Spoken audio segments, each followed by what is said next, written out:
How to download a game on Steam. Hey everyone, welcome back to another tutorial video. In today's video, I'll show you how you can download a game on Steam. So first of all, open up the Steam application on your laptop or your PC and then simply make sure you are logged into your Steam account.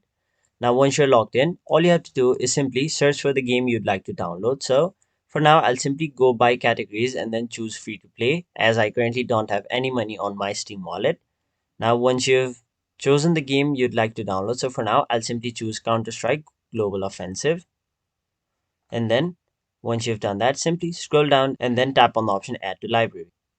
Now, if you'd like to play this game, simply tap on the option Play Game. And then what you'll have to do is, if you want, you can create a desktop shortcut. And if you want, you can also create a Start menu shortcut. But if you don't, simply untick this boxes right over here.